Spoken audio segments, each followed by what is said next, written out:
Pemirsa, Erlangga Hartarto akhirnya takluk pada 10 Agustus 2024.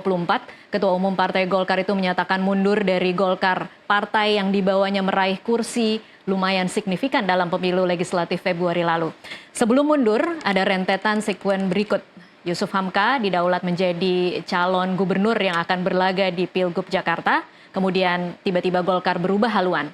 Golkar setuju dengan skenario Koalisi Indonesia Maju yaitu mengusung Ridwan Kamil ke Jakarta, sementara kader Gerindra diresmikan menjadi calon Golkar di Pilgub Jawa Barat.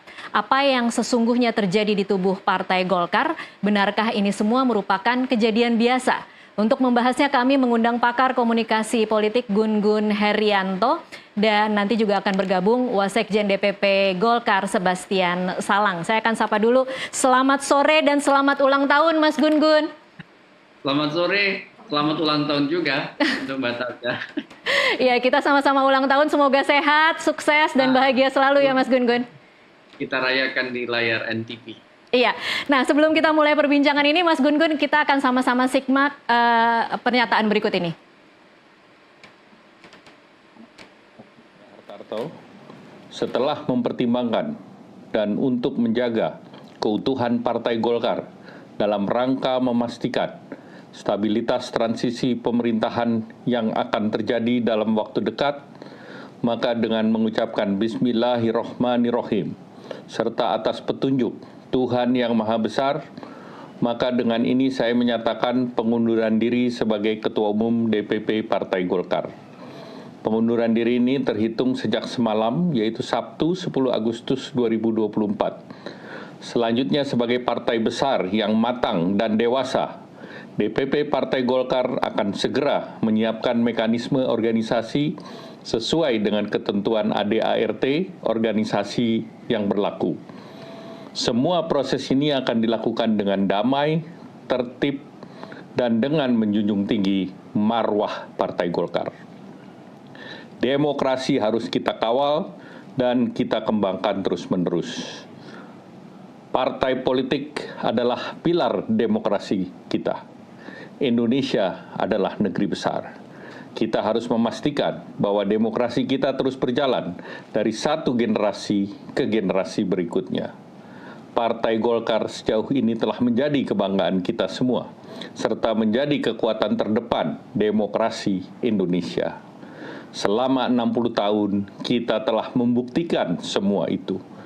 Di dalam pemilu legislatif 2024, kita telah bersama-sama menaikkan pencapaian partai kita dengan merebut 102 kursi DPR RI, serta ratusan bahkan ribuan kursi parlemen di berbagai tingkat pemerintahan dari Sabang sampai Merauke. Ya, pemirsa, kita akan langsung sapa yang saat ini juga sudah bergabung bersama kami, ada Wasekjen Partai Golkar Sebastian Salang. Selamat sore, Bang Sebastian. Ya, selamat sore, Mas Gun Gun. Selamat sore. Selamat sore, Bang Bastian. Iya, saya ke Bang Sebastian terlebih dahulu ya untuk menanyakan apa yang terjadi di Partai Golkar, Bang Sebastian? Ya, ini memang Golkar sedang, ada yang bilang ini biasa-biasa saja, tapi menurut saya ini tsunami politik di internal Golkar. Ya, karena nggak ada angin, nggak ada hujan, tiba-tiba ketua umumnya menyatakan mengundurkan diri. Jadi buat saya sih ini persoalan serius untuk sebuah partai sebesar Partai Golkar. Jadi kalau ada orang yang mengatakan ini biasa-biasa saja, menurut saya ada yang salah di situ. Oke, analisa Anda apa yang salah, Bang Sebastian? Begini, partai sekelas Golkar yang dari sisi kelembagaan partainya sudah cukup mapan, itu punya mekanisme yang jelas dalam proses pergantian kepemimpinan. Ya, nah ketika proses pergantian kepemimpinan itu tinggal menghitung hari saja, lalu tiba-tiba di tengah jalan ketua umumnya mengundurkan diri, perhatikan ada sebuah tekanan yang sangat besar. Meskipun hari ini kalau mendengar penjelasan ketua umum itu semuanya sangat normatif, ya, tapi kan kita bisa memahami apa di balik itu, gitu. Nah, ketika dipaksakan sebuah proses yang tidak sesuai dengan mekanisme organisasi, ini akan mengganggu dan merusak mekanisme organisasi yang berjalan gitu. Karena kita berharap bahwa institusi politik seperti Partai Golkar itu kan kita butuhkan agar derajat kelembagaan partainya itu makin hari makin baik, begitu.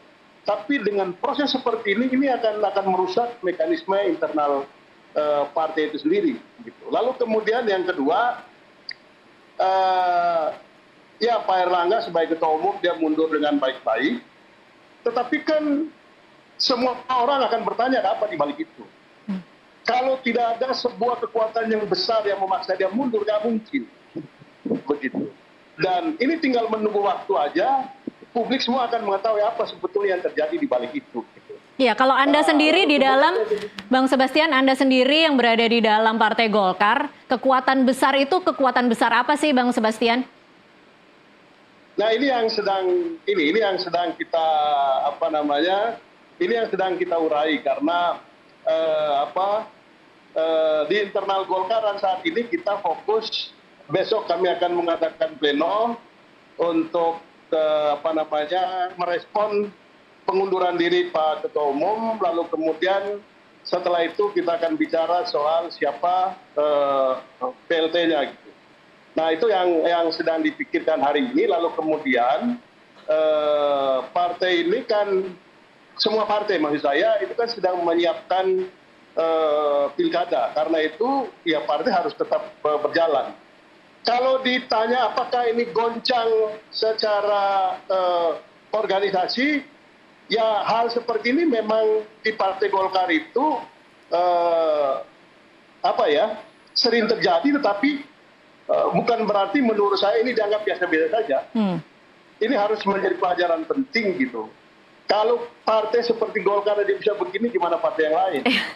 Baik, saya ke Mas Gun-Gun sekarang. Mas Gun-Gun, ini internal Partai Golkar saja bilang ini tidak biasa-biasa saja. Ada Erlangga Hartarto yang kita saksikan memang sebenarnya upaya penggulingannya sudah terjadi berkali-kali, tapi dia tetap bertahan. Kemarin tiba-tiba Sabtu malam kita mendengar informasi bahwa dia menandatangani surat pengunduran diri hanya 4 bulan sebelum Munas Desember, hanya beberapa hari sebelum pendaftaran untuk pilkada serentak. Wajar ketika kemudian spekulasi berkembang menjadi sangat liar. Apa catatan Anda? Iya, memang ini disayangkan ya. Kenapa? Saya ingat betul Pak Erlangga itu dikokohkan sebagai Ketua Umum Partai Golkar ya. Itu 20 Desember 2017 dan tinggal beberapa bulan lagi, tepatnya kurang lebih 4 bulan, Desember 2024 masa kekuasaannya di Partai Golkar sebagai ketum akan berakhir dan ada mekanisme lagi secara internal untuk pemilihan.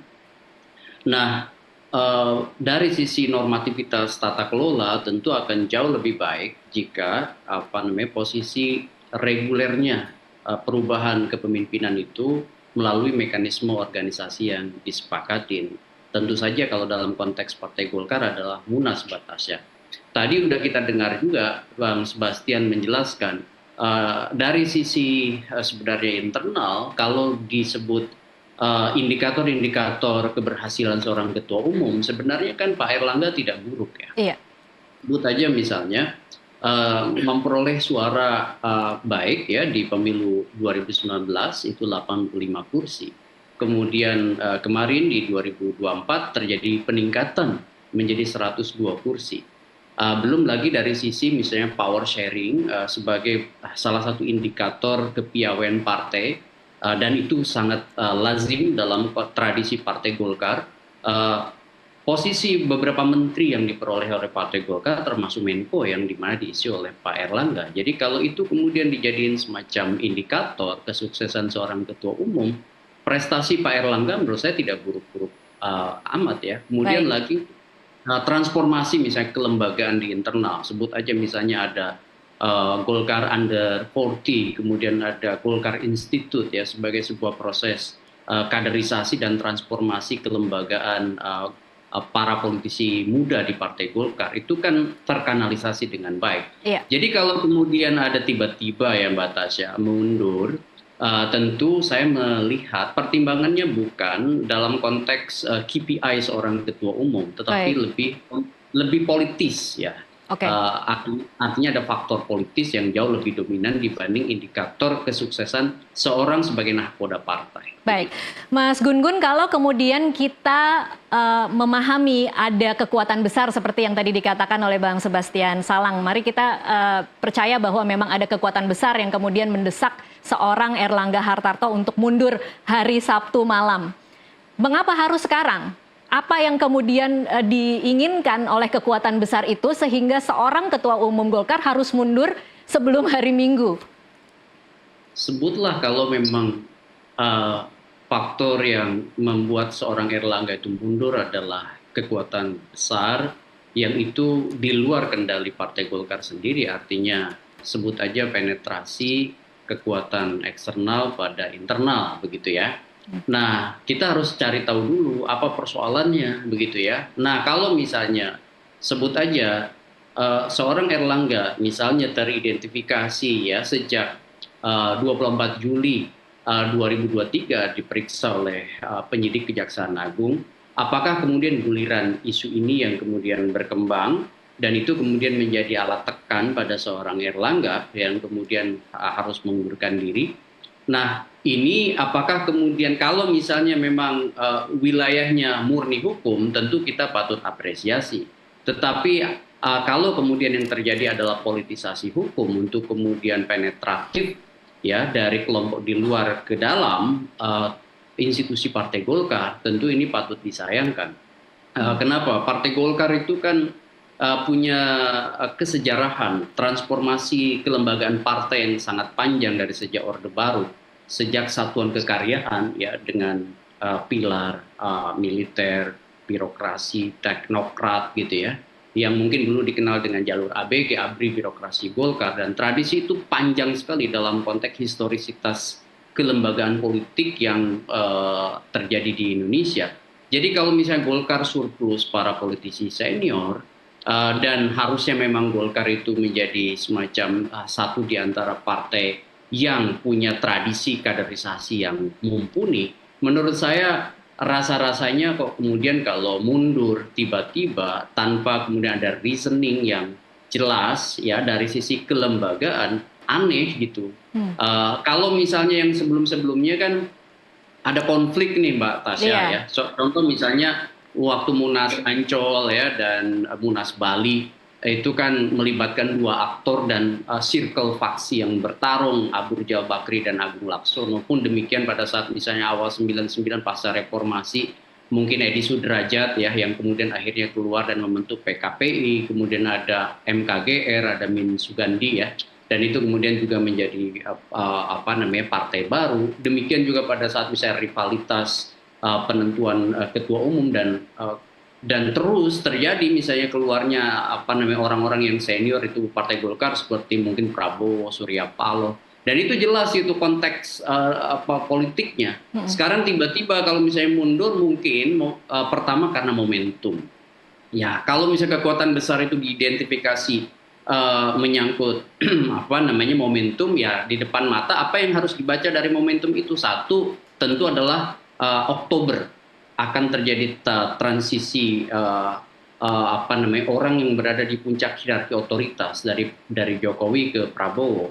Maka tidak salah kalau kemudian ada interpretasi mungkinkah ya ada anasir politik dari perubahan atau transisi kekuasaan Jokowi ke Prabowo itu untuk kemudian tetap memberi semacam ruang kuasa pada orang dengan membutuhkan satu kendali yang jelas di partai politik gitu ya. Sebut aja, mungkinkah Pak Jokowi kemudian ingin punya rentang kendali misalnya lebih powerful di masa mendatang dengan misalnya tentu menjadi bagian dari partai politik besar di Indonesia.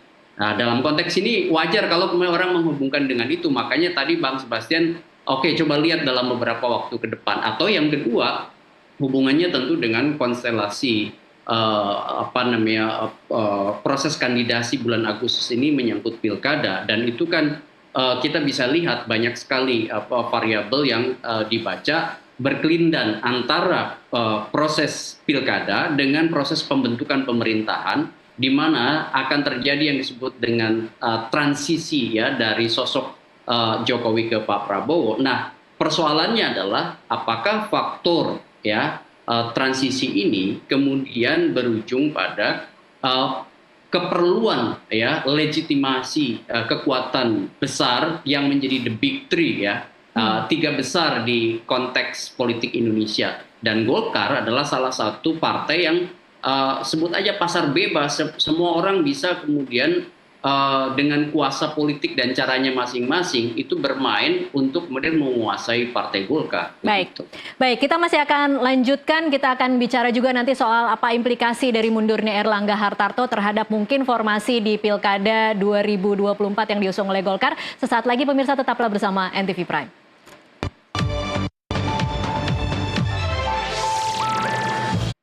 Pemirsa, terima kasih Anda masih menyaksikan NTV Prime. Saya kembali lagi ke Sebastian Salang, Wasekjen Golkar. Bang Sebastian, tadi menarik yang Anda katakan soal bagaimana ini terjadi di partai sebesar Golkar. Kemudian Anda mempertanyakan apa jadinya dengan partai-partai lain yang lebih kecil daripada Golkar.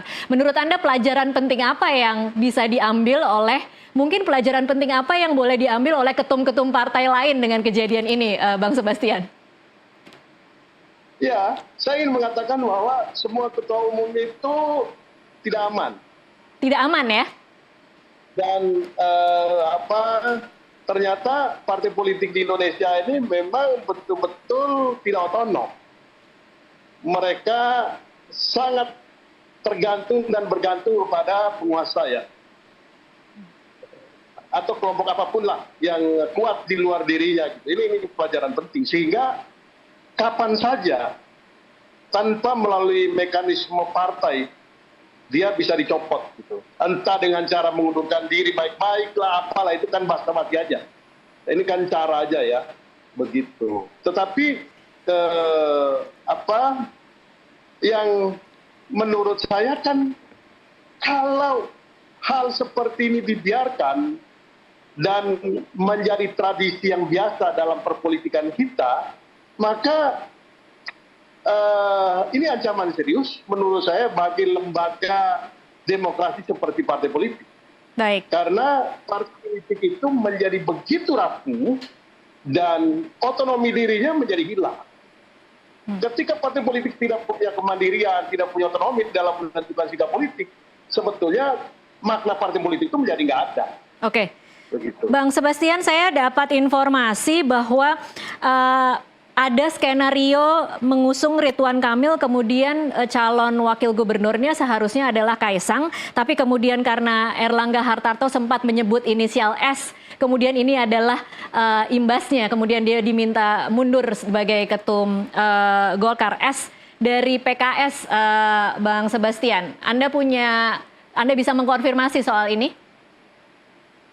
Ya, itu yang tadi saya bilang. Ini kan misteri yang menjadi spekulasi yang begitu liar sekarang di publik kan. Iya. Begitu. Dan tentu saja Pak Erlangga tidak bisa menjelaskan dengan sangat gamblang apa sebetulnya faktor yang menyebabkan beliau mundur secara tiba-tiba. Begitu. Karena kan hari Jumat atau hari Kamis itu kita masih faksi-faksi yang ada di Golkar itu masih bersama-sama menyatakan kita solid, kita sama, dan kita bersepakat Munasnya itu dilaksanakan di bulan Desember. Iya, jadi mengagetkan bahkan untuk Anda sendiri ya, Bang Sebastian. Jadi selang satu hari setelah itu tiba-tiba kan ada keputusan yang sangat ekstrim dari Pak Erlangga. Dan kita kan tentu bisa membaca apa di balik itu. Cuma persisnya seperti apa, ya kita menunggu apa sebetulnya, begitu. Oke. Kalau berharap dari penjelasan Pak Erlangga, tentu penjelasan beliau ya normatif saja, seolah-olah tidak ada masalah. Gitu. Yang semua orang juga tahu kalau penjelasannya itu, maka itu bukan alasan untuk bagi beliau untuk mundur gitu. Oke. Kalau memang itu betul alasannya. Gitu. Tapi kan pasti ada satu di balik itu. Bang Sebastian, kalau misalnya kemudian di rapat pleno besok Anda mengetahui alasan sesungguhnya, akankah itu dibuka ke publik sebagai bentuk bahwa Golkar tidak bisa ditekan? Ya menurut saya sih bagi partai seperti Golkar nggak ada alasan, buka aja, kenapa? Begitu, disampaikan saja kepada publik dan biarkan itu menjadi diskusi. Karena kan begini, setiap dinamika yang terjadi dalam perpolitikan kita itu selalu punya dua sisi. Ya, satu sisi untuk perbaikan ke depan, ya sebagai pelajaran. Yang kedua untuk menyampaikan kepada publik bahwa ini loh yang terjadi dengan politik kita. Silakan publik menilai. Oke. Kalau dirasakan memang ini sebuah proses politik yang tidak patut, tidak tepat, atau ada intervensi yang berlebihan, ya nggak boleh dong. Bagi penguasa misalnya berikutnya. Dan pelajaran ke depan, ya partai politik juga harus bisa menyiapkan diri dengan baik. Lalu siapapun menjadi pemimpin partai, ya betul-betul harus bisa menjaga dirinya supaya tidak mudah diintervensi oleh kekuatan apapun gitu. Oke, baik. Saya ke Mas Gun-Gun lagi. Mas Gun-Gun, ini kan sebenarnya Munaslup ini bukan sesuatu yang sangat mengagetkan karena kita sudah membahas wacana bagaimana Jokowi akan kemudian setelah lengser sebagai presiden punya kendaraan politik apa. Kita sudah menduga akan ada Munaslup, khususnya Munaslup di Partai Golkar. Tetapi ketika ini terjadi dan memang terjadinya sangat mengagetkan, apa kira-kira menurut Anda pesan yang ingin disampaikan dari apapun yang terjadi ya di belakang layar kepada parpol-parpol lain, Mas Gun-Gun? Bahwa kepentingan partai politik untuk mengorganisasikan diri secara lebih ajak itu menjadi penting. Ini pesan yang menurut saya hikmah ya, yang kemudian bisa dibaca sekaligus jadi pesan. Perlu kemudian setiap partai itu punya mekanisme yang jauh lebih ajak, terutama dalam mengelola ya mekanisme aturan main di internal. Jangan mudah sekali kemudian proses politik apalagi yang sifatnya eksternal itu mengintervensi kedaulatan sebuah partai. Oke. Tetapi kemudian yang kemudian juga harus dibaca sebagai realitas, partai di Indonesia penandanya ada dua yang dominan. Pertama, batasan afiliatif namanya kalau secara akademik. Kuatnya keanggotaan partai itu tergantung pada sosok. Itu yang disebut dengan batasan afiliatif dalam group think teori. Jadi kuatnya individu yang kemudian menjadi kekuatan utama di partai, sebut aja Pak SBY, kemudian sebut aja Pak Prabowo, kemudian sebelum-sebelumnya juga di partai-partai lain ya hampir merata, kecuali sebenarnya PKS dan Partai Golkar. Dan sebenarnya Partai Golkar punya kans untuk bisa jauh lebih modern dalam konteks tata kelola organisasinya.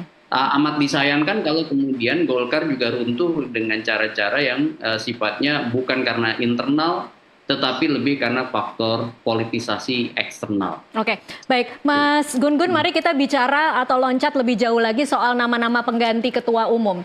Seberapa mungkin, kemudian tadi Anda sudah menyebutkan, kita kan kemudian berspekulasi sangat liar ya, ada nama Jokowi, ada nama Gibran, ada nama Bahlil. Tapi kan ada ADART, akan seperti apa nanti kemudian kalau kita memikirkan bagaimana nanti Jokowi kemudian ingin menjadi ketua umum Partai Golkar misalnya? Saya menduga dalam waktu dekat di bulan Desember ini akan ada proksi gitu ya. Maksud saya gini, bisa jadi Pak Jokowi tidak langsung menjadi ketua umum, tetapi dia bisa memainkan sosok yang kemudian betul-betul bisa full kendali. Ya, sebut aja misalnya nama Bahlil. Pak Bahlil, kemudian nama Agus Gumiwang. Satu di antara mereka dugaan saya akan jadi PLT ya. Jadi Kemudian, sosok boneka dulu begitu ya mungkin Mas Gun-Gun? Ya akan ada semacam posisi Pak Jokowi sebagai free rider gitu ya.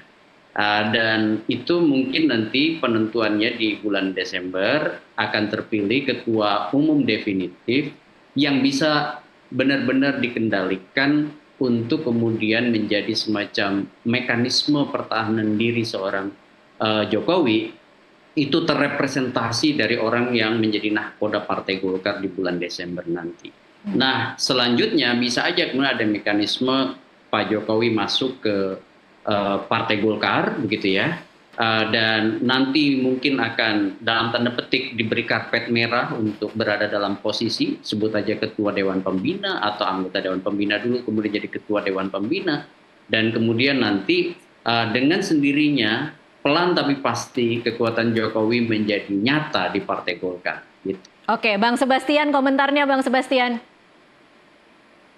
Ya, kalau ditanya soal mekanisme, itu jangankan di Golkar ya. Konstitusi aja ini kok. Undang-undang Konstitusi bisa ditabrak, jadi apalah artinya ADART begitu ya Bang Sebastian? Jadi ADART partai ya, dengan fenomena seperti ini, itu yang saya bilang. Daya rusaknya menjadi luar biasa kalau ini ditempuh. Tetapi begini, saya menduga, karena ini masih ini ya, besok itu sekali lagi, besok itu rapat pleno untuk membahas atau merespon surat pengunduran diri Pak Ketua Umum, lalu kemudian pemilihan PLT.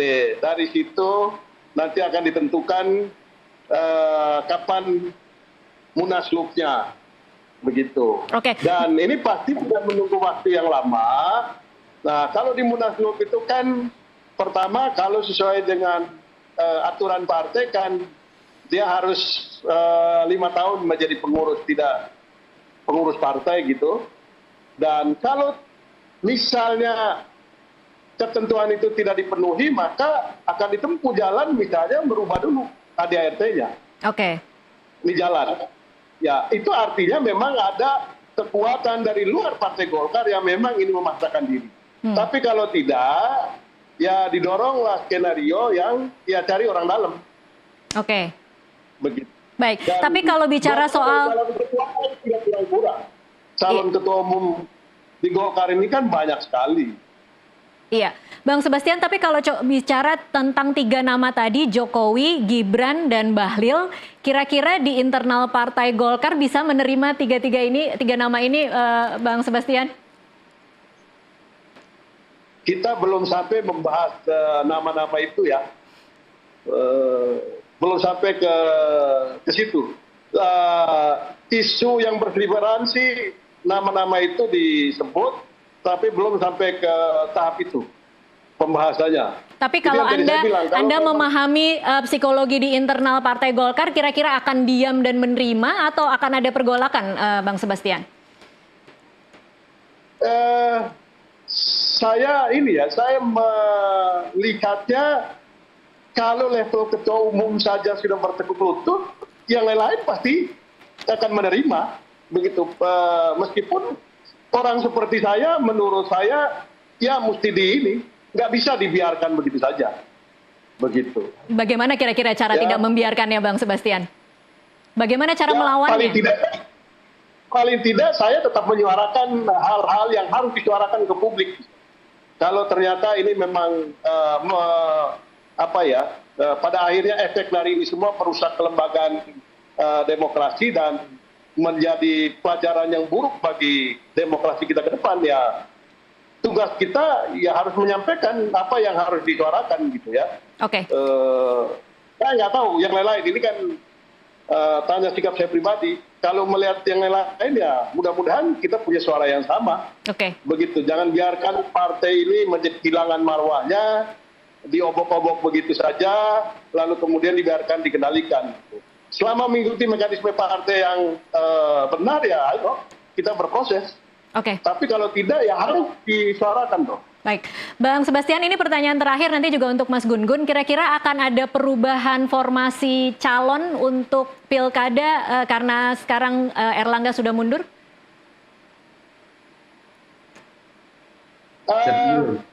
Ya, kalau Doli Kurniawan mengatakan nggak ada masalah dengan